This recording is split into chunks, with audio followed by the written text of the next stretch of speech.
Alright, what's up everyone? So the first thing that we're going to talk about is MrBeast's new big project, Keemstar. And for this, we got to quickly go over his previous project that was at that same magnitude just a couple of years ago. So MrBeast and Mark Rober were the head of the Team Trees project near the end of 2019. And that was basically where they had a goal of raising $20 million to plant over 20 million trees with the help of the YouTube community, from the creators to the viewers. And that reached to the levels of gaining widespread attention from the entirety of YouTube to the mainstream media and even prolific people like the CEO of Shopify, the CEO of Twitter, and even the CEO of Tesla and SpaceX, Elon Musk. So we had big success with Team Trees, and now fast forward 2 years later, and we now got MrBeast back at it again with Team Seas. He uploaded this video titled, "I clean the world's dirtiest beach, hashtag Team Seas." And this time around, he tells us that the goal of Team Seas is to get at least 30 million pounds of trash out of the ocean before the end of the year, and in order to do that, he's gonna have to have Team Seas raise over $30 million.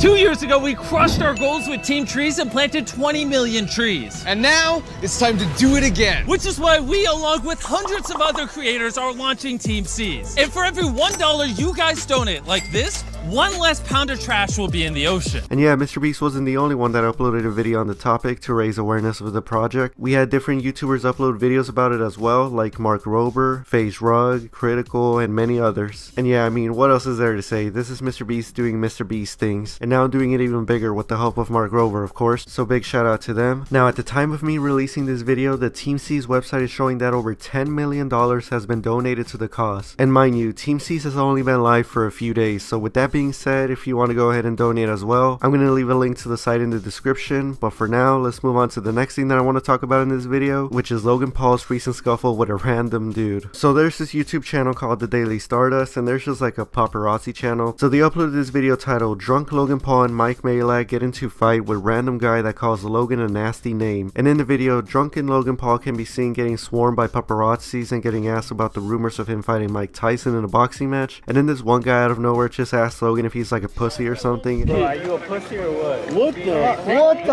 the fuck? You suck. You suck. Oh shit. Hey, shit. Oh shit. Oh, good. Yeah. Come on, photo.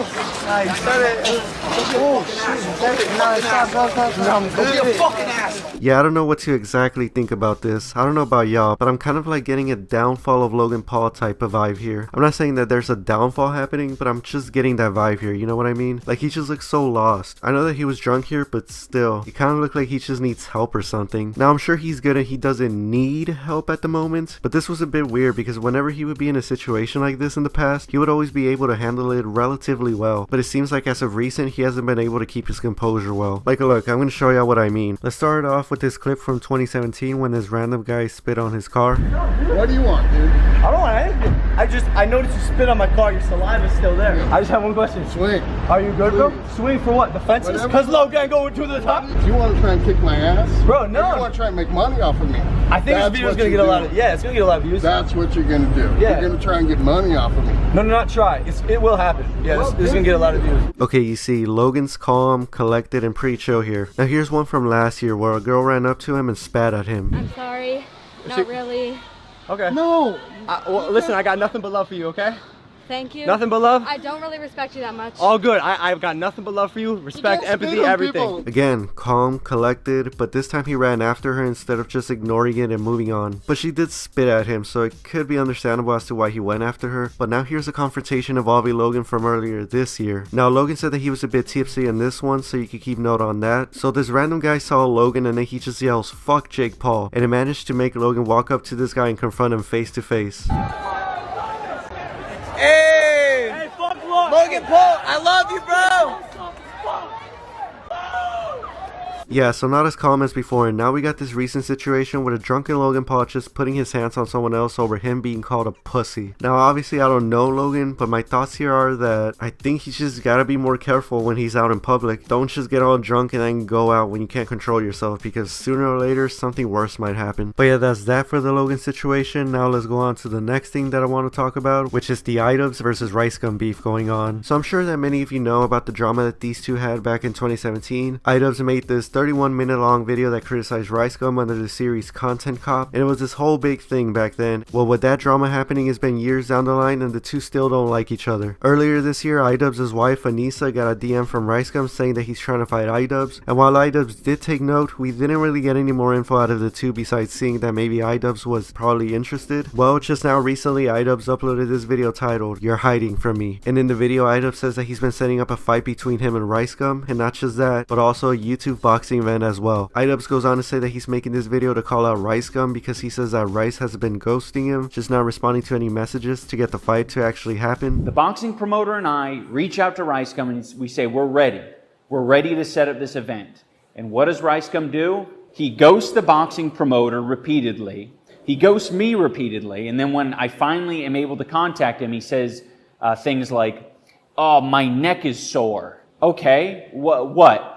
From playing Fortnite? iDubbbz then ended up tweeting the video link to RiceGum, and then Keemstar said that he talked to RiceGum and that he had a response ready for DramaAlert. And sure enough, the response went up, and it was just a statement from RiceGum's notes app on his phone. I would show the clip of Keemstar reading out the statement, but it goes on for over a minute, so I'll just summarize it here while the full statement is shown in the background. Basically, RiceGum says that iDubbbz should have taken the fight offer back then when RiceGum was on social media, and then goes on to say that iDubbbz is childish for not trying to fight him, and then in typical RiceGum form, he calls iDubbbz a bunch of names and then brings up money and relevancy as well. iDubbbz later goes on to tweet out, "At RiceGum officially wimped out. The response is really pathetic. This is just a sample. The event will still happen without him," and then shows a part of RiceGum's response from DramaAlert. He then says, "If you're a content creator who wants to slug it out for a charity event, contact me on this Twitter and DMs. Boxing promoter wants to meet this week and we gotta know who's down. Also, if any female creators are interested in boxing my wife or another creator, hit me up. Female boxing representation is lacking in the YouTube boxing events." And yeah, that's where we're at now. It's really cool to see iDubbbz setting up a YouTube boxing event. Hopefully we get to see some interesting fights here, but man, I really wanted to see iDubbbz and RiceGum go at it, and it's not just me either. Even MrBeast said that he wants to see it go down. I saw that iDubbbz just uploaded a video. I, for one, would love to see iDubbbz and RiceGum box. I'd love to relive the days from many years ago, and that sounds like fun. But yeah, if RiceGum doesn't end up fighting iDubbbz, the next person that I would want to see iDubbbz fight would be Leafy. I think that'll be really interesting, and I could actually see Leafy accepting the challenge. I mean, what does that guy have to lose? He doesn't have a Twitch or a YouTube anymore. I think he would be down to get a quick bag and also gain some attention for himself a bit, but we'll just have to wait and see what goes down. And now let's go on to the last thing that I want to talk about, which is Keemstar's retirement announcement video. So we gotta go back just a little bit when Keemstar tweeted out, "I am retiring, full statement later today," and as you would probably assume, a lot of people were happy about this. Keemstar then went on to upload a video onto the DramaAlert channel titled "Retired," and in the video he talks about why he is planning on retiring as the host of the DramaAlert YouTube channel, saying that it's not as fun as it used to be because everybody's just too safe nowadays, you know, advertiser friendly and stuff, and then says that he is not retiring right now, but that he'll be looking for a new host from now up until his 40th birthday on March 8th. And yes, for my thoughts on this, well, most of us knew that this was going to eventually happen, right? The guy's getting up there in age and he wants to do other things, but I think that his reasoning for the times changing in terms of like cancel culture and stuff, and then that making drama happen a lot less, is not a reason that I would agree with for him having to retire now. Like, dude, things change and you just gotta adapt with the times, especially if you want to do this type of content for a career in the long term. Now, he did say that he wasn't having fun anymore, so that's a fair reason for him to call it quits now for him. I mean, why do something if you're not having fun anymore, right? But yeah, hopefully the new host isn't trash, but for that, we'll just have to wait and see. And now with all of that being said, that'll be the end of this video. If you enjoyed it, then make sure to drop a like, and if you're not subscribed to the channel, then go ahead and subscribe. It's free and you can always change your mind later. Alright, see you in the next video.